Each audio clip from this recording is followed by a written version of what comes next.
Assinale com X sua cor, branco, pardo ou negro.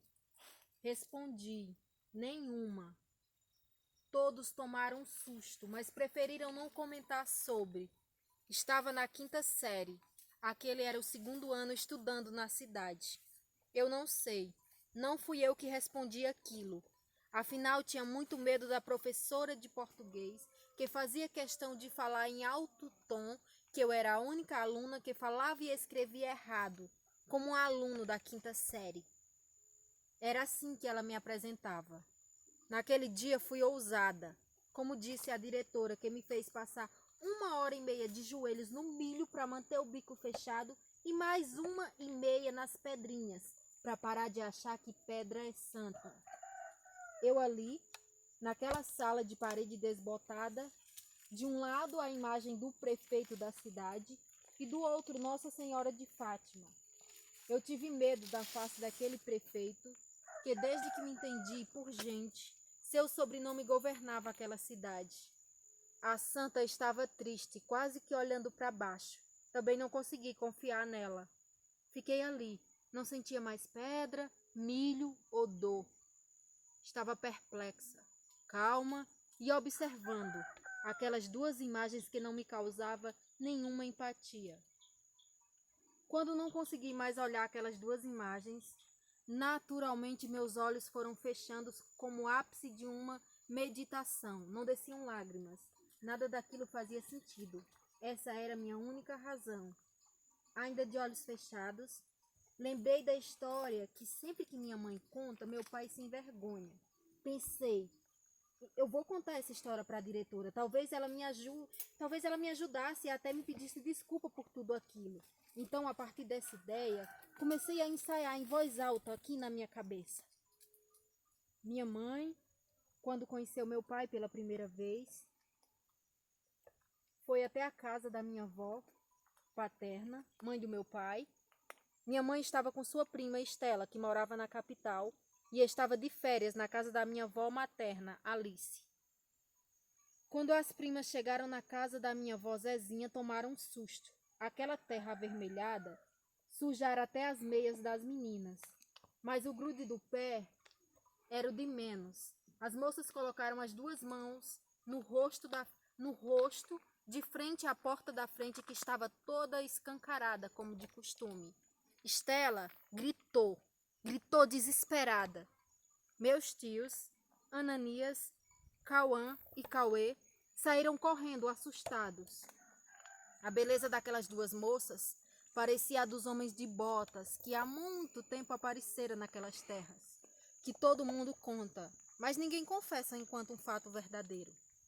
Meu pai, Moacir, ficou sem jeito e correu para dentro de casa, colocou sua melhor roupa, que por sinal era a mesma que ele usou na festa do município que conheceu minha mãe.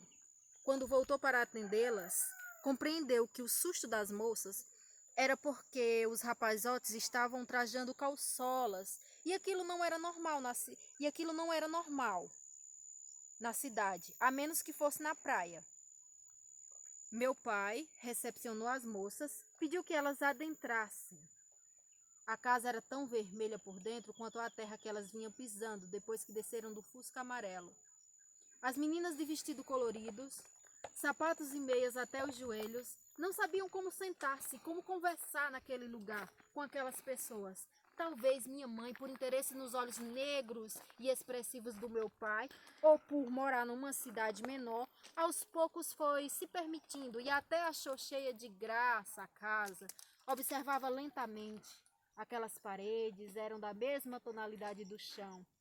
Achou bonito meu tio Ananias catando piolho na minha tia mais nova. Buscava a cada segundo encontrar os olhos do meu pai, que estava um pouco assustado. Nunca conhecera uma moça tão bem vestida feito ela. Sem contar que quando a conheceu era a 3ª vez que ele pisava na cidade. Alguns cheiros começaram a incendiar aquele lugar. Era minha tia Janaína torrando arroz para o almoço. Foi até a sala, limpou 2 cadeiras e pediu para as moças sentar-se. Menos de 1 hora das moças ali, minha avó chegou do enterro de sua avó Niara.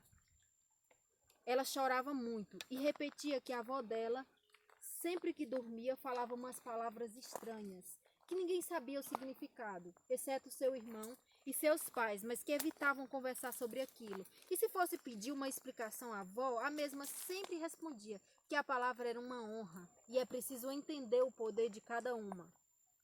Agora, perante esse mundo de terra avermelhada, minha mãe sabia que aquele povo que ela estava conhecendo, eles tinham algo a mais, uma coisa que talvez a prima Estela nunca compreenderia.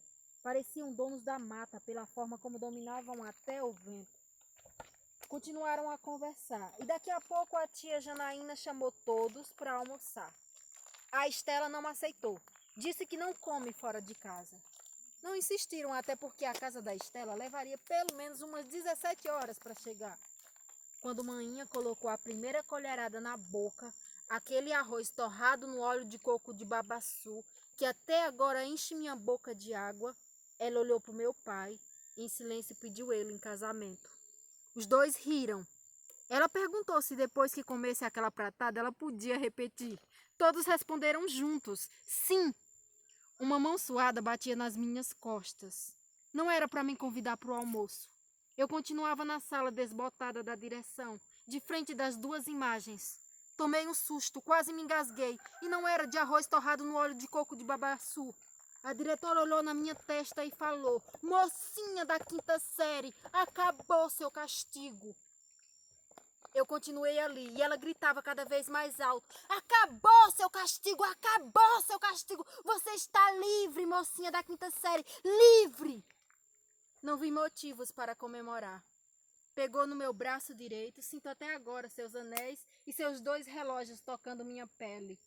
Os milhos e as pedras ainda colados nos meus joelhos. Falei: "Agora posso responder?" Ela me disse: "Já decidimos, você é parda." Pensei: ela não entendeu nada, assim como a prima Estela. Saí da sala e as imagens só aumentam, assim como as escolas que continuam respondendo por nós.